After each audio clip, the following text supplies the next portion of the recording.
Welcome to Fireside Reads with Mara Hopewell. Tonight, we will be reading Yes to Life by Viktor E. Frankl. Introduction by Daniel Goleman. Afterwards by Franz Vasily.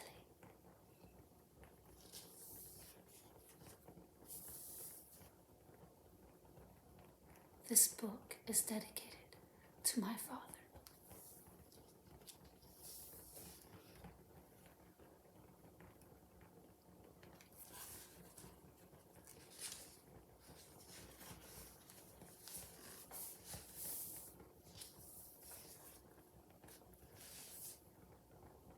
Introduction. Saying yes to life. It is a minor miracle this book exists. The lectures that form the basis of it were given in 1946 by the psychiatrist Viktor Frankl, a scant 11 months after he was liberated from a labor camp where, a short time before, he had been on the brink of death. The lectures, edited into a book by Frankl, were first published in German in 1946 by the Vienna publisher Franz Dudecki. The volume went out of print and was largely forgotten until another publisher, Belz, recovered the book and proposed to republish it. Yes to Life, in spite of everything, has never before been published in English. During the long years of Nazi occupation, Viktor Frankl's audience for the lectures published in this book had been starved for the moral and intellectual stimulation he offered them and were in dire need of new ethical coordinates. The Holocaust, which saw millions die in concentration camps, included as victims Frankl's parents and his parents' wife. Yet despite these personal tragedies and the inevitable deep sadness these losses brought Frankl, he was able to put such suffering in a perspective that has inspired millions of readers of his best-known book, Man's Search for Meaning, and in these lectures. He was not alone in the devastating losses and his own near death, but also in finding grounds for a hopeful outlook despite it all. The daughter of Holocaust survivors tells me that her parents had a network of friends who, like them, had survived some of the same horrific death camps as Frankl. I had expected her to say that they had pessimistic, if not entirely depressed, outlook on life. But she told me, when she was growing up inside Boston, her parents would gather with friends who were also survivors of death camps and have a party. The women, as my Russian-born grandmother used to say, would get goosied up, wearing their finest clothes, decking themselves out as though for fancy ball. They would gather for lavish feasts, dancing and being merry together, enjoying the good life every chance they had, as their daughter put it. Enjoying the good life every chance they had, as their daughter put it. She remembers her father saying, "That's living," at even the slightest pleasures. As she says, they never forgot that life was a gift that the Nazi machine did not succeed in taking away from them. They were determined, after all the hells they had endured, to say yes to life in spite of everything.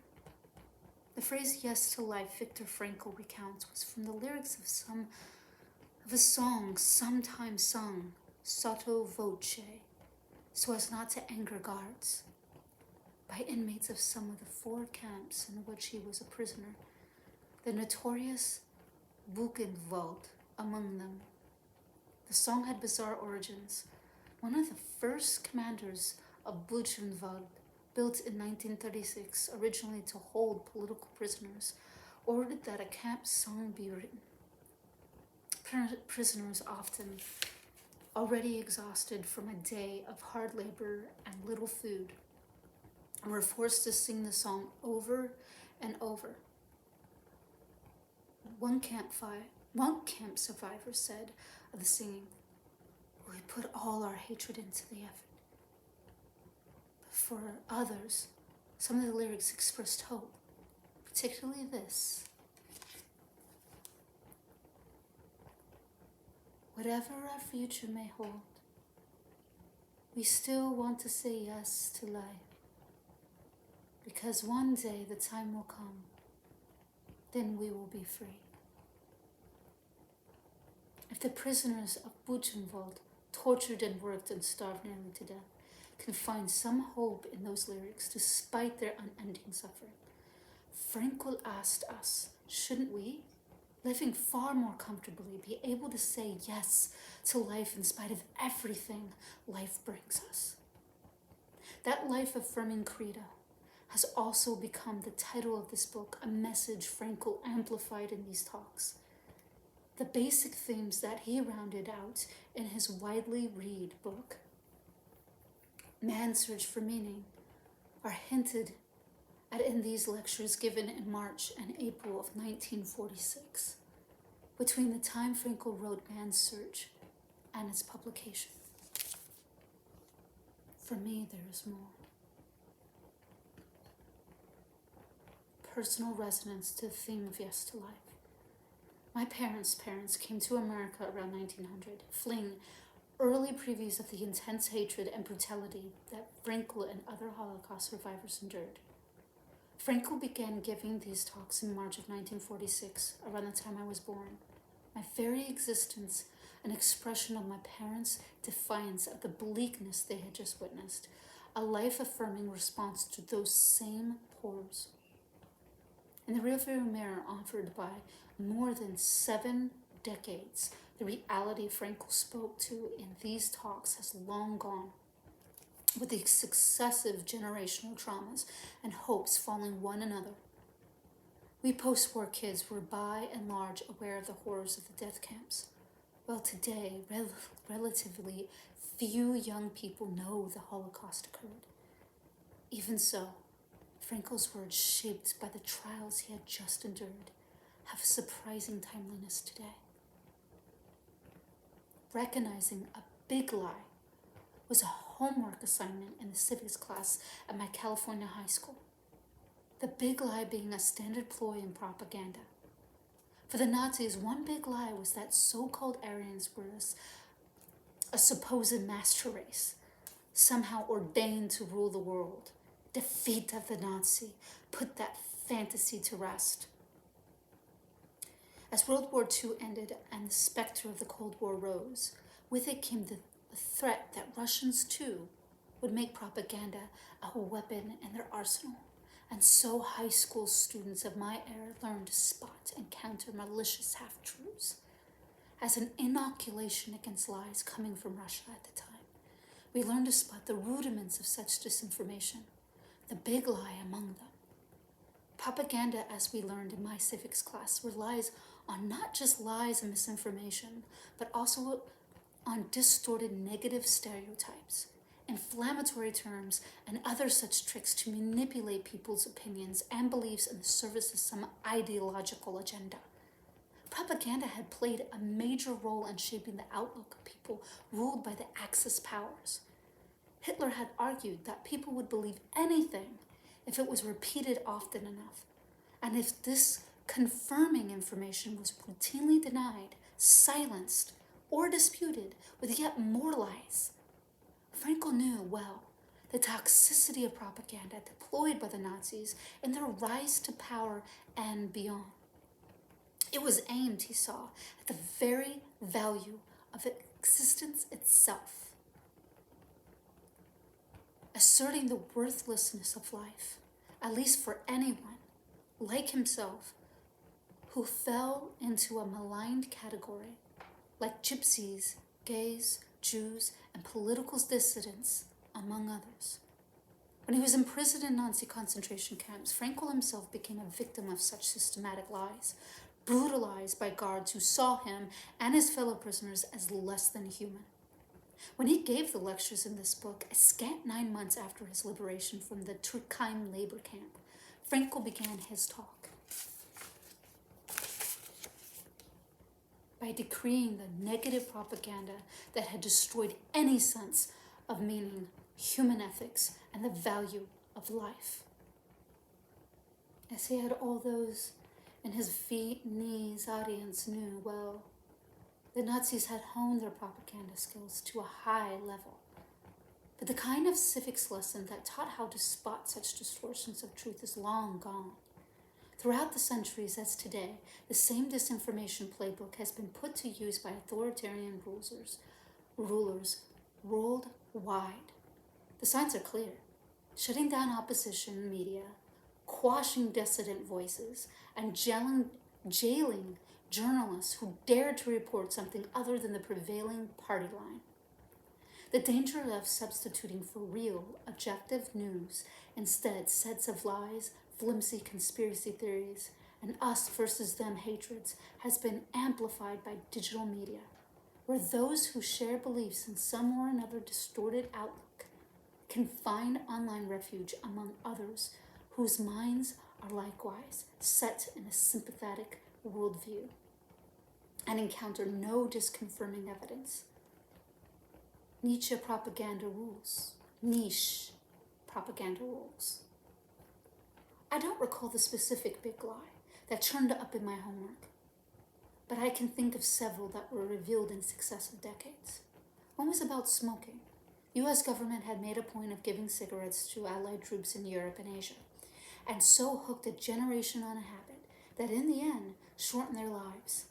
When I was young, smoking was seen as glamorous, advertising, can partake of the big lie. Now, we know that the habit heightens the likelihood of cancer and heart disease and earlier death. Another big lie had to do with my local power company, PG&E. When I was young, that utility had the image of being trustworthy. These days, we know once that public utility becomes a private company, greed and the bottom line meant that profits were taken rather than putting money into repairing and maintaining the outfit's infrastructure.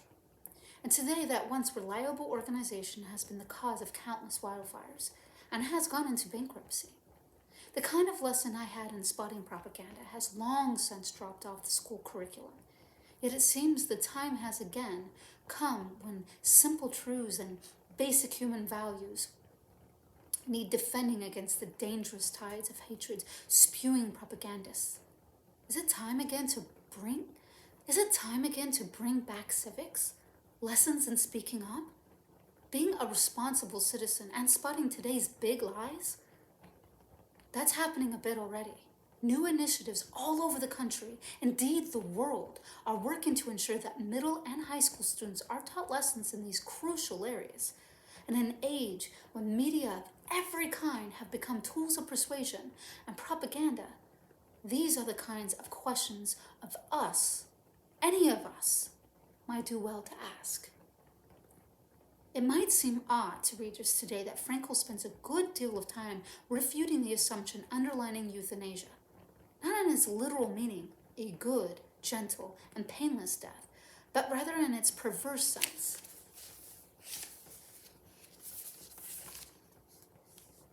That certain lives have no value, including those of the mentally ill and developmentally challenged. And so their deaths are justified. The Nazis had murdered such people, no doubt a fact quite fresh in Frankl's mind just months after the war ended. As a psychiatrist, Frankl would have been acutely aware of the euthanasia policy that killed people, like his former charges at the institution where he had worked before the war. Frankl argues that suffering, even incurable illness, and the inner dignity of dying, one's own death, can prove meaningful in the face of death. For instance, there can still be an inner success, whether in maintaining a certain attitude or giving the fulfillment of that person's life's meaning. So he contends that no one has the right to judge another person's life as meaningless, or to deem another as unworthy of the right to life. Frankl himself had just recently been freed from the camps where the lives of inmates like him counted for nothing. While the Holocaust rightly counts as an evil perpetrated on ethnic, political, and religious groups deemed by the Nazis as worthless, the extermination policy was also applied to those with mental handicaps in huge numbers, several 100,000 by some counts. The approach had oddly originated in the American eugenics movement, a form of social Darwinism that justified a society in righting itself of those who were deemed unfit. Often, through forced sterilization, that argument was carried to its illogical, if horrific, fulfillment by the Nazis. Murdering such people has blessedly largely vanished around the globe as a tactic for dealing with those once deemed undesirable. Today's disputes around euthanasia revolve around the good death sense of the term, in which a terminally ill person, typically in great pain, opts for suicide to put an end to their own suffering.